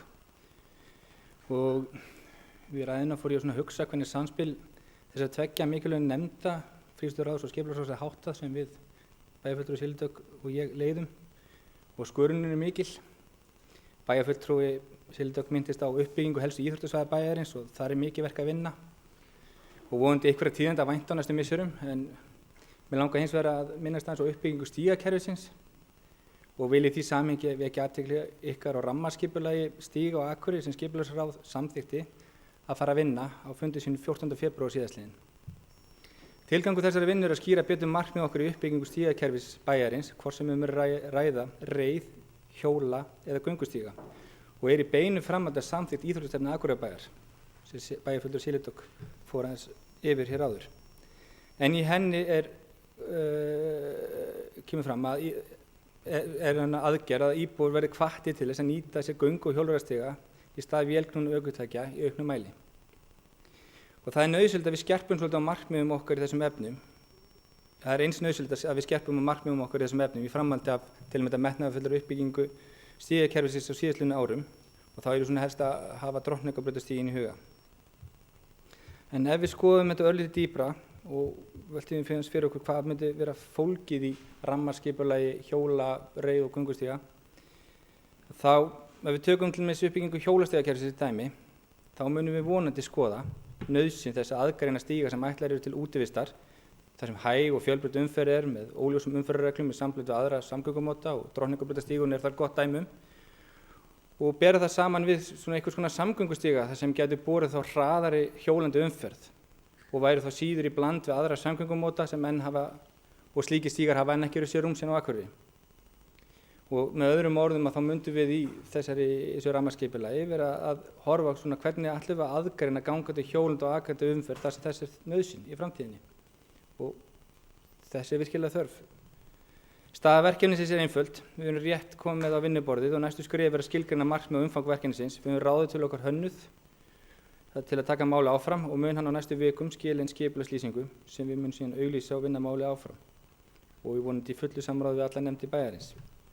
Það er heilsueflandi að kosta því að hjóla eða ganga til vinnu og það er heilsueflandi að kosta á fjölbreyttu reiðstígakerfi í nágrenni bæjarins. Og mér finnst því fullt tilefni að greina frá tilurð þessa verkefnis á þessum vettvangi. Ég er í kjölfar umræðu starfsáætlun frístundaráðs. Enda mun frístundaráð sem og önnur ráð fá það til umfjöllunar innan skamms. Ég hlakka til samstarfsins við frístundaráð, enda til verkefni bæði brýnt og þarft og gott verkefni til að gera Akureyri betri til að búa á eins og hefur verið tíðrætt hérna í síðustu ræðum. Takk. Og ef við Tryggvi Már yfirlokið máli sínu, næst tekur til máls bæjarfulltrúi Sigurjón Jóhannesson.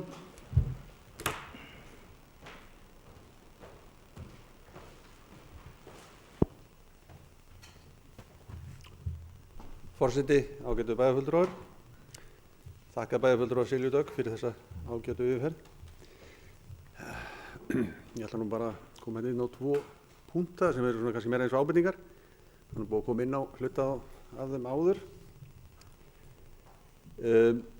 Taka undir með bæjarfulltrúa Tryggva Má að þarna skarast aðeins skipulagsmálin og sérstaklega þá íþróttamáli varðandi uppbyggingu. Það var kannski tilviljun að það var verið að vinna að íþróttastefnunni á sama tíma og við vorum að vinna að aðalskipulaginu þar sem ég sitt ásamt Tryggva í skipulagsráði. Og ekki það að þetta hafi komin eitt að sök, en það hefði verið gott kannski að ná samtalið þarna á milli fyrr, af því að við ræddum náttúrulega mikið íþróttasvæðin í þeirri vinnu til dæmis og þá varðandi framtíðina. Þó að þessi svæði, fjármagn í svæðin eða mannvirki verða kannski ekki á döfinni á næstunni, þá erum við að hugsa aðalskipulagið til 12 ára og við þurfum að hugsa svolítið fram í tíman hvað við ætlum að koma fyrir þessum mannvirkjum þó þau séu ekki á langtíma áætlun hjá bænum varðandi fjármagn. Þetta er kannski eitthvað sem við getum bara nýtt eða kannski gert meira af að innanhússamtalið er oft mætti átt vera meira hérna hjá okkur í ráðhúsinu. Hinn punkturinn sem ég vil taka undir, það var það sem bæjarfulltrúi Gunnar kom inn á, varðandi þátttöku eldri borgara í hreyfingu og öðru. Og öldrunarráðið er náttúrulega komið að þessu. En þarna koma líka íþróttafélögin. Við gleymum því stundum að íþróttafélögin eru náttúrulega ekki bara fyrir börn og unglinga til vegna forvarnastarfs og keppnisíþrótta. Það mætti alveg stuðla því að þessi almennu íþróttafélög, sama hvaða greinar eru að stunda, að ýta undir þátttöku eldri borgara í íþróttastarfi í þeim greinum sem henta þeim hóp. Og það sé ekki, ég held að við séum að gera miklu betur gagnvart þessum hópi í frístundastarfinu sem bærinn kemur. En ég held að það geti verið kostur fyrir íþróttafélögin að fá þennan hóp meira inn. Þetta er ekki fólki sem er að fara að keppa á Íslandsmótinu og vinna medalíur kannski. En það er það samt til að Ungmennafélag Íslands hefur nú haldið landsmót fyrir eldri kynslóðina. Þannig að þarna þetta getur verið kostur fyrir íþróttafélagin, fá fleiri meðlimi inn í starfið og þó sem ekki bara að hugsa börn og barnafjölskyldunar þar. Og keppnisfólkið. Takk fyrir. Bæjarfulltrúi Sigurjón Jóhannesson hefur lokið máli sínu. Næst tekur til máls bæjarfulltrúi Guðmundur Baldvin. Forseti, ágætu bæjarfulltrúar. Ég vil náttúrulega byrja á því að þakka bæjarfulltrúa Silju fyrir yfirferð á starfsáætlun og stefnu frístundaráðs. Mér finnst líka ástæða til þess að reyna að hrósa henni fyrir hennar störf sem formaður ráðsins. Hún var á sínum tíma formaður samfélags- og mannréttindaráðs og var pínu skeptísk á þessa sameiningu, þar að segja samfélags- og mannréttindaráðs og íþróttaráðs undir frístundaráði. Hún taldi mikilvægt að þau málefni sem að væru undir samfélags- og mannréttindaráði týndust ekki í mikil umræðu íþróttamálin. Það er ekki einfalt að stýra með þeim hætti. Það hefur svo sem komið hérna inn á ýmislegt og menn hafa ræddu meðal annars að það hefur kannski jafnréttismál hefðu svolítið setið á hakanum.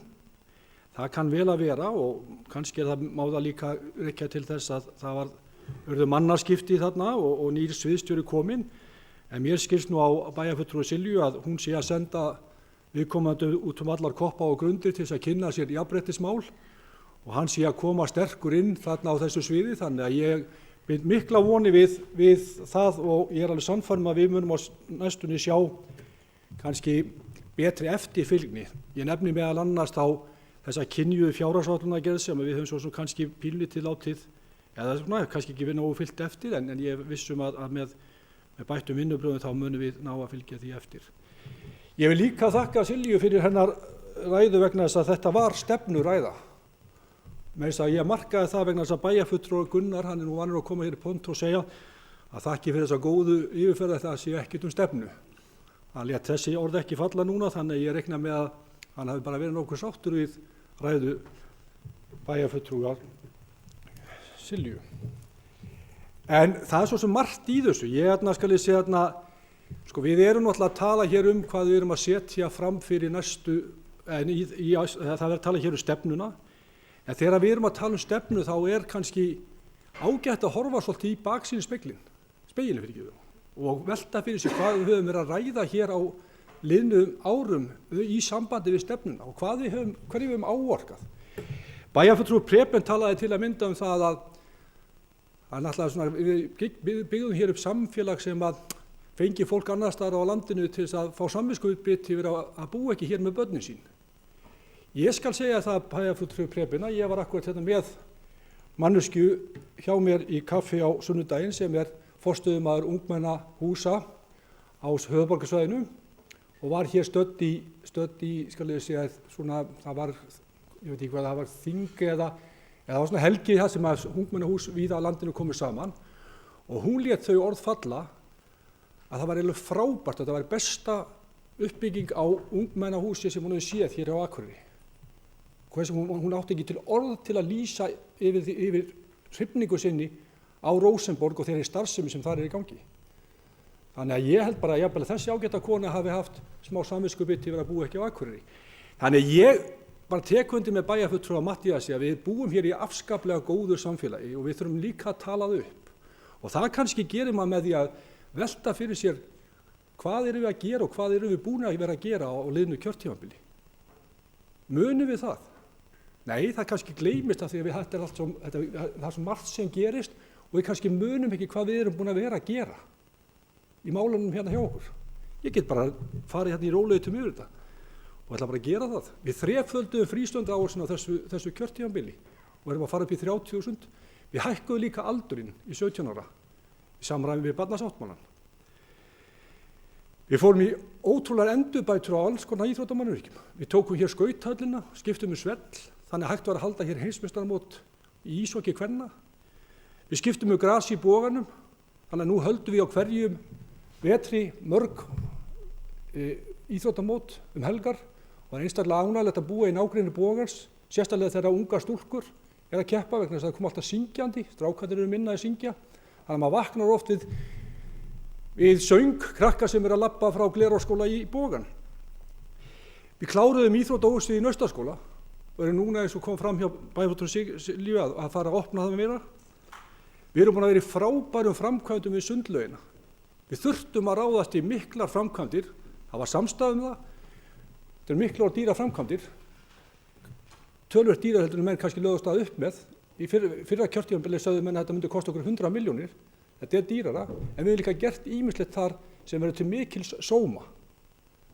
Og kannski fær fólk til að hafa samviskubit að búa ekki í bæjarfélaginu. Við fórum líka í að byggja upp félagsaðstöðu skáta. Gleymið því ekki. Og þeir eru mjög ánægðir með sínast aðstöðu og tala um það að þetta sé með betri og flottari aðstöðu sem að skátar hafa á landinu. Enn og aftur ástæða til að búa hérna. Við fórum í samning við vini Hlíðarfjalls um uppbyggingu á lyftu, stólaliftu, sem er að fara að rísa núna næsta vetur. Það mun gjörbreyta aðstöðu til skíðaiðkunar í Hlíðarfjalli og verður til þess að fleiri vilja búa hér. Þannig að það er hægt að leika sér að þessu og ég held að við séum bara hérna í frábæru samfélagi. Við höfum gert ýmislegt. Við erum búin að endurnýja rekstrarsamninga við íþróttafélögin. Við erum núna að fá skýrslu úttekt á mögulegri nýtingu á Hlíðarfjalli sem að verður vorandi og verður mjög fróðleg og kom fram í ræðu Silju Daggar, bæjarfulltrúa. Við kláruðum að setja íþróttastefnu og erum búin að gera samning við IBA að taka málin í sína hendur og hjálpa okkur við það að vinna með íþróttafélögunum. Þannig að við séum með markvissari stefnu til framtíðar. Þannig að við erum í góðum málum þar, að mínu mati. Þannig að við höfum ýmislegt gert. Við erum núna að vinna með barnasáttmála og hefur komið fram hér í máli bæjarfulltrúa. Þar erum við að stíga stórt skref. Við erum að stíga stærri skref og fyrstir að stíga þetta skref. Kannski er það bara ástæða til þess að fólk fá samviskubit að búa ekki í þessu samfélagi okkar. Þannig að við getum ýmislegt talið til. Ég held að við séum bara í frábæru samfélagi. Og við þurfum bara að vera svolítið stolt af því. Við þurfum að segja fólki frá því. Við höfum verið að tala um það að koma því betur á framfæri við landsmenn og við erum núna að vinna í því og það er svona að vera að vinna mögulega sjónvarpsefni til þess að geta komið þessu betur á framfæri. Við segjum ekki og notum ekki hérna slagorðin sem voru hér notuð áður sem síðan fara að gera grín að. Við þurfum ekki að nota þau, við bara erum í góðu samfélagi og við þurfum að koma því bara betur á framfæri við allt og alla. Ég er afskaplega stoltur af þeirri þjónustu sem er rekin í Rósenborg sem dæmi og það er verið að bæta þar í. Við bættum á þessu kjörtímabili við 2 forvarnafulltrúum. Ég er alveg sannfærður að það var gott skref, sérstaklega í ljósi þeirrar breytingar sem er að vera í samfélaginu okkar og það er aukin fíkniefnanotkun, þá er þetta þarft og við þurfum að bregðast við þessu. Þannig að ég held að það sé bara mjög gott skref sem við tókum.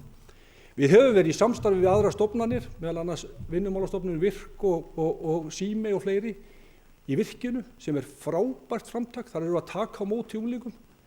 Þannig að við erum í afskaplega góðu samfélagi og við skulum halda því pínu á lofti. Ég held að við verðum að horfa til þess að málaflokkur sem frístundaráð, eða heyrir undir frístundaráð, eða það sem heyrir undir frístundaráð, hefur bara verið afskaplega góður í grósku. Við komum á öldungaráð og ungmennaráði líka og eins og hefur komið fram þá þurfum við bara að nýta þau betur. Ég tek undir það sem bæjarfulltrúi Gunnar talaði að það þyrfti að gera. En þó svo við séum bara að gera margt og þó svo að ég sé að reyna að telja þetta upp, þá er margt sem við þurfum að gera líka áfram. Og bæjarfulltrúi Sóley kom inn á til dæmis varðandi geðheilbrigði ungmenna. Þar þurfum við náttúrulega að bregðast við. En við tökum þessi skref áfram saman og höldum áfram að gera þetta samfélag þannig að sem flestir vilji búa í því. Þannig að bara að lokum þá langar maður til að þakka bæjarfulltrúa Silju aftur fyrir hennar ræðu og líka bara fyrir góðar umræður hérna. Takk. Bæjarfulltrúi Guðmundur Baldvin hefur lokið máli sínu. Næst tekur til máls bæjarfulltrúi Gunnar Gíslason.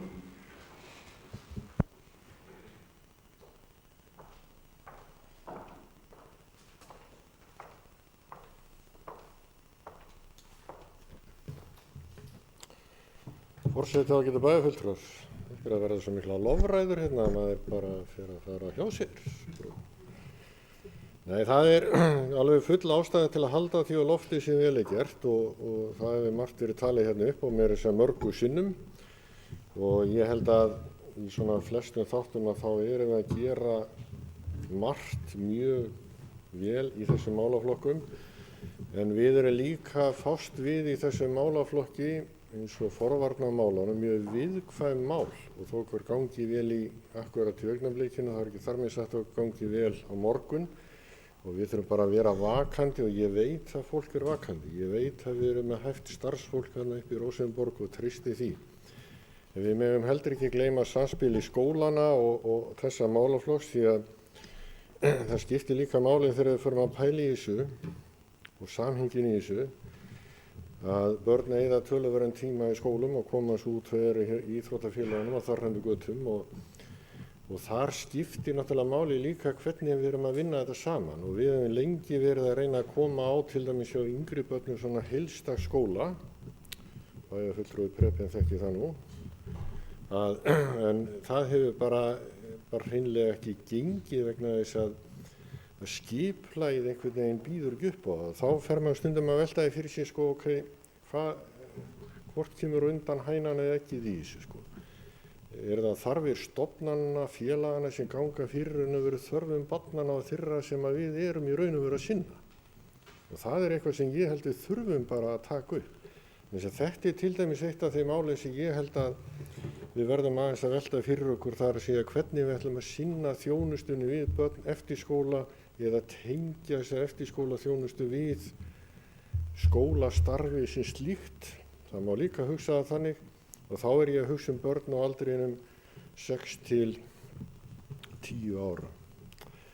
Að þetta sé svona að í stað þess að vera að búa til lengda viðveru eins og við erum með í dag sem að þjónar ákveðnum tilgangi þá má gera miklu betur þarna. En það er líka annað sem ég langaði til að benda á sem ég fannst ekki svona kannski koma nógu vel upp og koma hérna fram. Og það er þetta verkefni sem við erum í Hlíðarfjalli sem að snýra því að skoða hvort að það sé hægt að útvista fyrir starfsemi. Þegar að þetta var kannað og boðið út svona hugmyndasamkeppni fengum við kannski inn hérna alveg miklu stærri hugmyndir heldur við nokkuð tíma áttum von á og komu heldur öllum hér inni á óvart og það verður raun og veru bara algjörlega frábært að sjá hvað kemur út úr þeirri vinnu vegna sem ég er alveg sannfærður það að það verður eitthvað sem að verður jákvætt fyrir þetta samfélag. Ég get bara hreinlega ekki skilið annað en þær hugmyndir eru mjög stórar, bæði hvað varðar uppbyggingu og mannvirki og aðstöðu til útivistar, ekki bara skíðaiðkun heldur bara útivistar í bara víðustu skilgreiningu þess hugtaks sem að ég held að verði bara þessu samfélagi til mikils sóma og verði meðal annars hugsanlega svona segull, svona bara ferðamanna segull sem að eða einn af þeim sem við höfum þörf fyrir sérstaklega á veturnar. En það er alveg rétt, það býð okkar mjög stór verkefni þó við höfum hérna allt til alls. Þá höfum við séð hérna á teikniborðinu eins og kom fram í stefnuræðinu stórar hugmyndir hjá bæði K.A. og Þór uppbygging á sínum svæðum og það hafa líka komið fram hugmyndir ekkert hugmyndir, það er raun og veru bara krafa hjá ákveðnum hópi fólks hérna það að hér verði byggð 50 metra inn í sundlaug og það er svona farin á stað allavega skoðun á því hvar þetta komin í fyrir og hvað hún kostar þar fram undir götu sem er bara eðlilegt að gera og við eigum að taka þetta inn í pakkan hjá okkur en þá komum við líka aftur á þessu og það sem að mér finnst eiginlega kannski einna mest spennandi í þessu það er þetta nýja hlutverk IBA og maður veltir í aðeins fyrir sér sko það er þeirra að koma með einhvers konar forgangsröðun eins og ég skil samningin og íþróttastefnuna að þeir eiga að koma með tillögur á forgangsröðun en ég velti ekki fyrir mig sko hvers konar forgangsröðun verður þetta og hvernig ætlum við að spila það saman með bænum og þeim fjárveitingu sem við setjum inn í pakka. Það samtal verður held ég alveg afskaplega skemmtilegt bæjarfulltrúi Guðmundur. Ég er alveg sannfærður það. En Þetta, ég svona ætlaði hann að bara stinga þessa, jú og eitt enn með jafnréttismálin. Það í sjálfu sér alveg rétt að kannski hafa menn ekki haft augun á jafnréttismálunum í jafnríkum mæli eins og kannski þyrfti, en þar komum við aftur að þessu vandamál í stjórnsýslunni sem voru með annars, við ræddum margt í öldungaráði morgun. Það var þetta með nú á að skoða hvernig afgreiðslur mála hafa áhrif til dæmis á konur og kalla þegar það verið að skoða þetta. Ég man ekki betur en það væri til gátlistar. Það var til gátlisti sem tengist fjölskyldustefnunni hérna forðandi. Og ég held að við eigum aðeins að fara að formgera það betur að mál komi hérna inn með útfylltum gátlista sem snýra jafnréttismálum, snýrað samráði eða áhrifum á ungt fólk, snýrað áhrifum á eldra fólk þegar það á við og þar hann götu. Mér finnst það bara allt í lagi. Það er bara fyllingin út og skoði áhrif ákvarðanna á þessa hópa þannig að það komi fram því áður en að málið eru staðfest. Þannig gætum við náð betri árangri og umræðu þessi mál og umhverfismál líka vegna þess að þau eru komin inn í annan málflokk. En við erum þó að hefja núna vinnu við jafnlaunavottun sem verður bara heilmikið mál og það verður bara fróðlegt að sjá hvað kemur út af þeirri vinnu. Ég held að við komum ágætlega út af þeirri vinnu en það hefur verið sagt að Akureyri sé jafnréttasti bær á Íslandi og Ísland jafnréttasta land í heimi. Þannig við hljótum að vera á góðum stað. Takk. Bæjarfulltrúi Gunnar Gíslason er að loka máli sínu. Næst tekur til máls bæjarfulltrúi Preben Jón.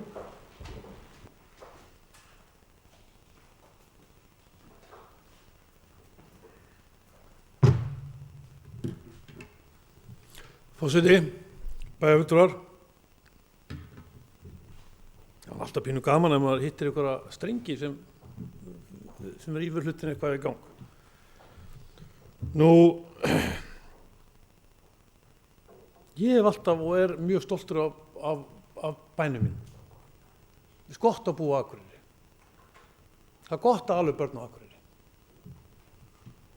Fjölbreytileikinn er mikill og við erum afskaplega stolt af því sem við höfum verið að gera. Það er ekkert margir foreldrar sem hafa samviskubiti þegar búa ekki á Akureyri. Og hafa frítt í strætó þýðir ekkert að maður fá samviskubiti að búa ekki á Akureyri. Við hef alltaf talað hennar bæði upp hvað það varðar. En það er alveg klárt mál, það er fullt af hlutum sem við getum verið svona pólslega ósammála Það er búið að ræða hérna frístundaávísun, það er að vera hækkaðar. Þreföldunar frístundaávísun. Ég er ekkert sammála því að ég eigi að gera það. Ég vil miklu frekar sjá leikskólagjöldin felld niður og reyna að vinna í þeim kostnaðarliðum sem eru þar inni. Það er bara pólitískur mismunur eða áherslumunur. Og við erum svo langt frá því að vera til eitthvað fyrirmynda sveitarfélag annarra sveitarfélag. Það er mörg sveitarfélag að gera langt góða hluti sem betur fer. Við erum að gera mjög vel í umhverfismálum og það eru fá sveitarfélag sem eru rétt sem eru eins vel burðu að halda utan íþróttamáli sín. Við erum með frábæra skóla hérna. Það þýðir það ekki að við getum ekki skrifa og verið bara best. Því samfélagið er svo gott að halda utanum svo þægileg stærð. Ég meina, við tölum öll geðheilbrigðismál. Geðheilbrigði barna. Það eru gríðarlega miklar rannsóknir sem hafa komið fram þegar var að tala áhrif mataræðis á geðheilbrigði. Erum við með eitthvað stefnu í því að skoða það frekar? Hvaða áhrif hefur ákveðnir próteinvakar á geðheilbrigði? Erum við með það erum við að taka þetta sérstaklega fyrir í leikskólum og grunnskólum? Nei, við skoðum þetta lítilega fyrir 8 ára síðan. Það eru komið miklar framfarir í þessum rannsóknum og mjög áhugaverðar niðurstöður. Það getum við gert, ýmislegt. Við getum alveg talið upp það að við sem að reka bæinn okkar. Auðvitað við að reka bæinn okkar, skipta hluti sem ekki í lagi. Sundlaugin og brautirnar voru eiginlega ónýtar þar. Þetta er rekstur, þetta er viðhald. Skipta gervigras í boganum, þetta er rekstur, þetta er viðhald. Það var ónýtt, það var hættulegt. Sjálfsög við sem betur erum við þó burðug til að gera þessa hluti. En við megum alveg setja okkur markmið herra og vera bara fara lengra áfram. Þannig að ég ætla að gera það. Nú, íþróttaávísanir fyrir aldraða getur bara vel verið þessi ágætismál. Ég las þetta grein það að maðurinn oftar að vera 150 ára og fyrsti manneskjön til þess að ná þeim aldri hann á kringum 50 núna. Konan hváði reyndar, hún sagði að það ekki verið talað það að vera gift í 120 ár. Sko. Þannig að þetta getur komið mörgum óvart og aftan af fólki. En sjálfsög eigum að tala bæðan okkur upp og ég sammála bæjarfulltrúa Matthías í því. Við þurfum líka að vera duglega og auglýsa bæinn okkar. Verðmætasta vörumerki sem við eigum til merki Akureyrarbæjar. Það vörumerkið okkar. Við þurfum að flagga því, við þurfum að tala við þurfum að sýna það. Það er allir að þekkja það og öllum að langa til að vera nálægt þessu og vera í samfélagi sem þetta merki uppi. Þannig sem samfélagum að búa til og halda áfram með þeirri braut. Ég er ekki með lausnina, en við getum gert það hugsaðlega saman. Takk fyrir. Bæjarfulltrúi Preben Jón hefur lokið máli sínu, næst tekur til máls bæjarfulltrúi Guðmundur Baldvin. Forseti ágætu bæjarfulltrúar, ég bara varð að koma upp að því að bæjarfulltrúi Preben kom aftur upp og þetta, ég var ekki að deila á hann, það var bara með svo skemmtilegt orðatiltæki, þannig ég notaði það sem svona til þess að leggja áherslu á það, að hann var að tala samviskubitið og fólk vildi búa hérna. Við erum alveg sammála því ég og Preben að við erum bæjarfulltrúi Preben að við búum hér í mjög góðu samfélagi og höfum alveg upp börnin okkar hérna, þannig að við erum ekkert að deila það. Það náttúrulega hins vegar þannig að þegar menn taka ákvörðun ýmsa hluti þá náttúrulega við erum alltaf í samanburðarfræðum við önnur sveitarfélög þegar við tökum ákvörðunir það sem við erum að gera og við erum alltaf að svona reyna að gera betur. Við gerum það hverju ári og við ætlum alltaf að vera best. Ég hef svo sem ekkert, það er svo sem erfitt ég veit það er ekki til neina mælingar á þessu. Þannig lagað séð. Ég held aftur á móti að við svo sem búum í mjög góðu samfélagi, þannig við getum verið bara nokkuð stolt af því. En það vakti til dæmis athygli mína daginn og það bæjarfulltrúi Preben kom inn á það væri mikilvægt að sko, til að mynda lógóð okkar eða merki Akureyrar væri verðmætt í því. Og ég tók eftir því daginn þegar stórt fyrirtæki hér í bænum var að auglýsa eftir nýju starfsfólki, að þá settu þeir, það var slippurinn, þá settu þeir lógó Akureyrar í auglýsinguna og vísuðu til þess að hér var í gott samfélag og vísuðu á heimasíðu Akureyrarbæjar. Mér fannst þetta mjög ánægjulegt að sjá þetta. Það sýnir það að sko, fyrirtæki eru stolt að búa hérna og þau eru að sýna fólki sem hefur þá áhuga að koma hér til starfa að það ýmislegt hér upp á bjóða. En ég ætla ekki að fara munnhöggvast í bæjarfulltrúa Preben þetta, ef það voru ekki að munnhöggast, en það var bara skemmtilegt orðatiltæki sem við tók til, en við erum alveg sammála það í grundvallaratriðum að við búum í góðu samfélagi. Bæjarfulltrúi Guðmundur Baldvin hefur lokið máli sínu, næst tekur til máls bæjarfulltrúi Silja Dögg.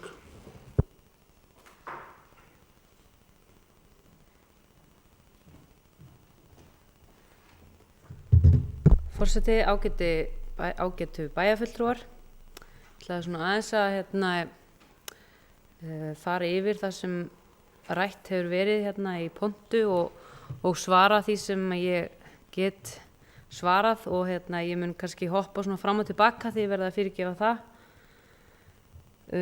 Byrjum bara á bæjarfulltrúa Gunnar, hann talaði bæjarfulltrúa Gunnar.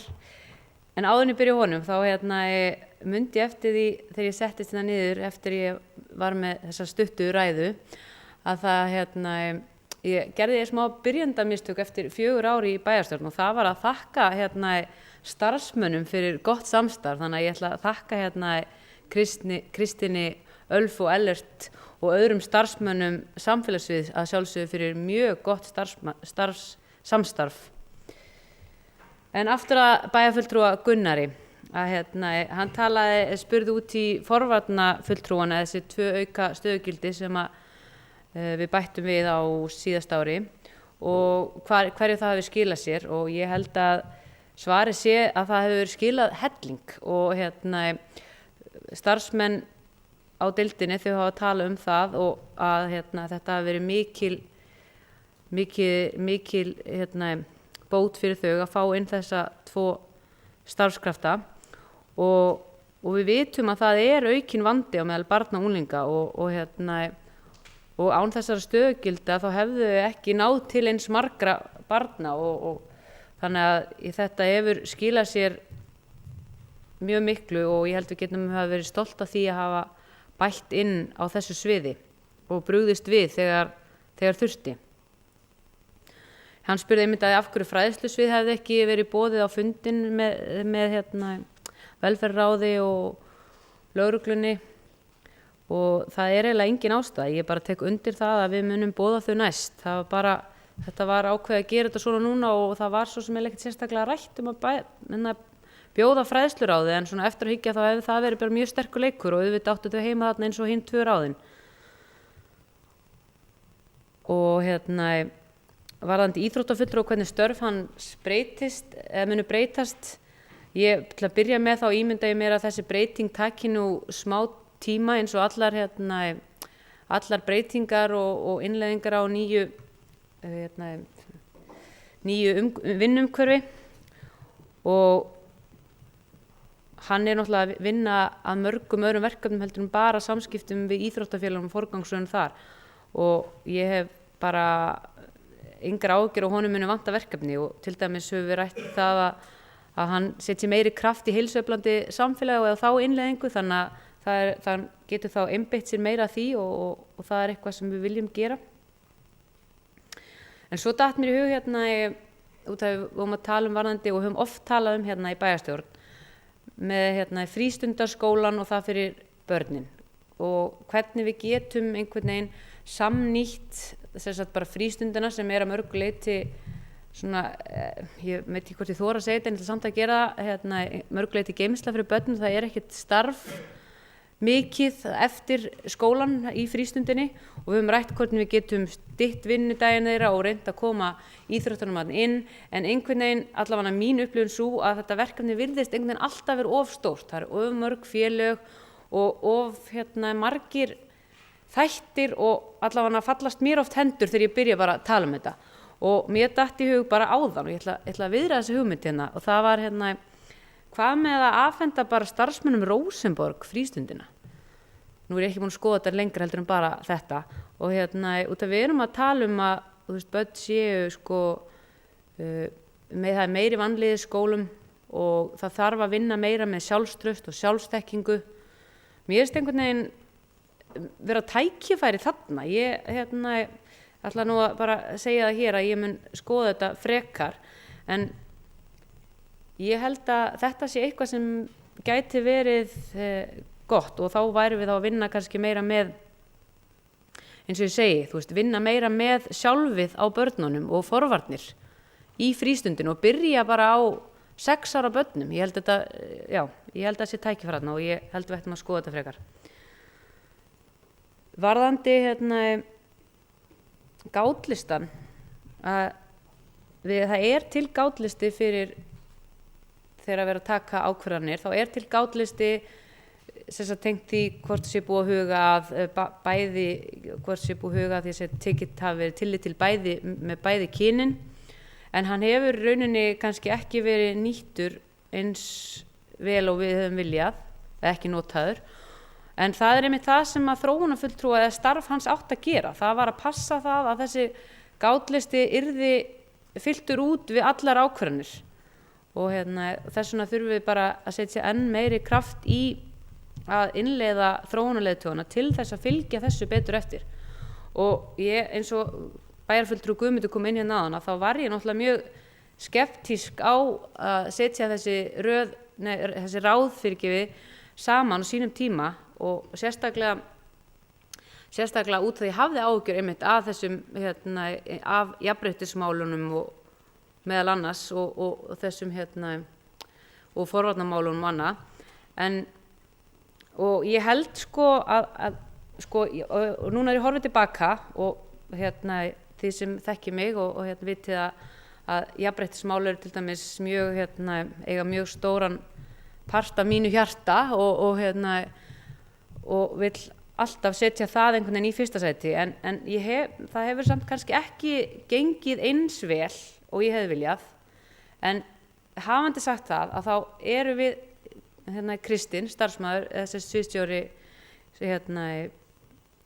sviðsstjórinn sem ég vinn mest með þá eru við að setja mjög mikinn kraft í þetta núna og ég held að svo ég vaður einu hana að það líka bara það að maður tekur við nýju ráði, nýr starfsmaður og ég var líka að læra íþróttamálin þá kannski urðu þau frekari og þau eru frekari, það bara staðnend, þau eru frekari og við skulum ekki gera lítið úr því en við erum eins og ég segi að setja meiri kraft í þetta og við erum til dæmis að fara á jafnréttisþing á morgun, ég og Kristinn og við ætlum að virkja betur og vorum að tala um það að fara í það að senda póst og minna á allar deildir að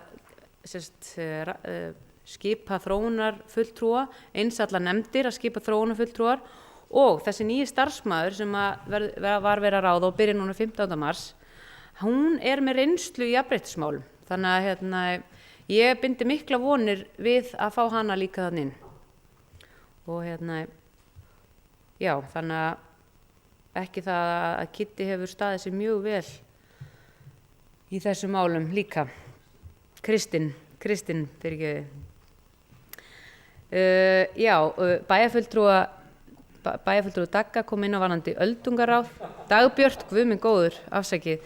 Bæjarfulltrúi Dagbjört kom inn varðandi öldungaráð og spurningum að vera duglegir að senda mál þar inn og ég alveg sammála því. Við þurfum að vera duglegir við það og alveg eins og við þurfum að vera duglegir að senda inn mál í ungmennaráð en þetta með þessa hefð og eins bara með gátlistan og þetta. Við erum oft einhvern veginn svona hæga mun eftir hlutunum en við þurfum bara einhvern veginn að vera duglegir að minna okkur á það, sendin mál sem varðar heldri borgara og ungmennin okkar, gera hana gátlista, við þurfum bara að koma þessu inn í hefð hjá okkur og við þurfum að taka ábyrgð sem erum formenn og taka ábyrgð okkar á þeim og eins minna bara starfsmennin okkar á þetta.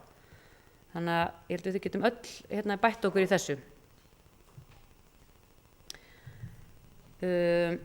Svo kom bæjarfulltrúi Prepinni aðeins inn á að varðandi, þó að það hafi nú aðeins verið rætt þá verði nú aðeins að koma inn á samviskubit foreldra og það hvernig að Akureyrarbær á að vera þannig að allir foreldrar fá samviskubit að búa ekki hér með börnin sín en sko ég held að einhverjir foreldrar hafi fengið samviskubit með við hvað fluttu margir á síðasta ári þannig að ég held að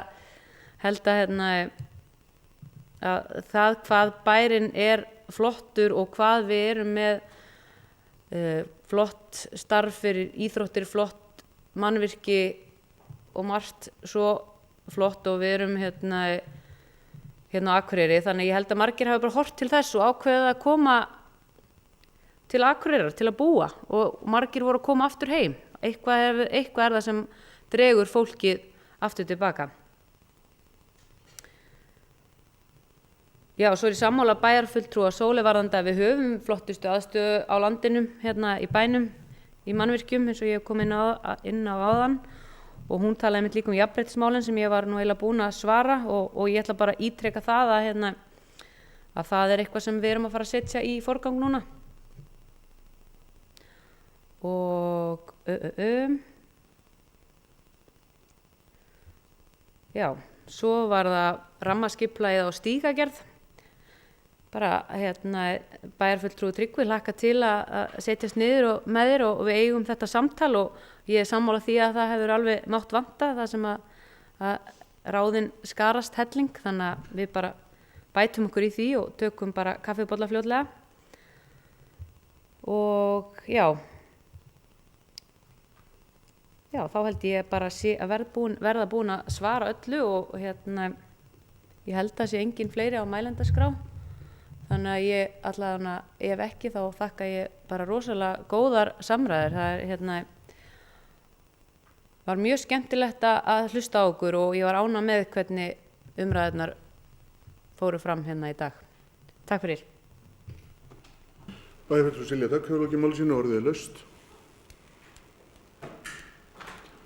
Það sem ekki fleiri hafa óskað að taka til máls, þá göngum við til næsta dagskrárliðar.